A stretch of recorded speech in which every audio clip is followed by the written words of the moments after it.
Ang mabuting balita mula sa langit sa araw na ito. Ika-4 na linggo ng Adbyento. Alleluia, Alleluia! Narito ang lingkod ng Diyos. Maganap nawa ng lubos ang salita mong kaloob. Alleluia, Alleluia! Ang mabuting balita ng Panginoon ayon kay San Lucas. Pinupuri ka namin, Panginoong Hesukristo. Noong panahong iyon, ang Anghel Gabriel ay sinugo ng Diyos sa Nazaret, Galilea, sa isang dalaga na ang pangalay Maria. Siya'y nakatakdang ikasal kay Jose, isang lalaki buhat sa lipi ni Haring David. Paglapit ng anghel sa kinaroroonan ng dalaga, binati niya ito. Matuwa ka, ikaw ay kalugod-lugod sa Diyos, wika niya. Sumasa iyo ang Panginoon. Nagulumihanan si Maria sa gayong pangungusap at inisip niyang mabuti kung ano ang kahulugan niyon.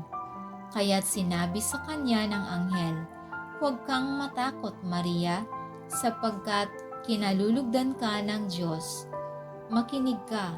Ikaw ay maglilihi at manganganak ng isang lalaki, at siya'y tatawagin mong Jesus. Magiging dakila siya at tatawaging anak ng kataas-taasan. Ibibigay sa kanya ng Panginoong Diyos ang trono ng kanyang amang si David. Maghahari siya sa angkan ni Jacob magpakailanman, at ang kanyang paghahari ay walang hanggan." Paanong mangyayari ito? Gayong ako'y dalaga, tanong ni Maria. Sumagot ang anghel, "Bababa sa iyo ang Espiritu Santo at lililiman ka ng kapangyarihan ng kataas-taasan. Kaya't banal ang ipanganganak mo at tatawaging anak ng Diyos.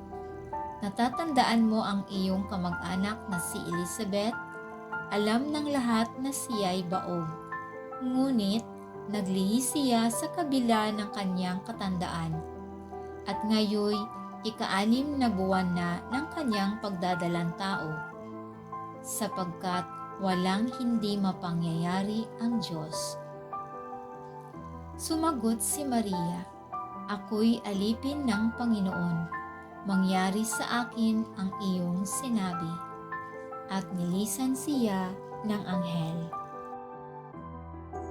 Ito ang mabuting balita ng ating kaligtasan. Papuri sa Diyos.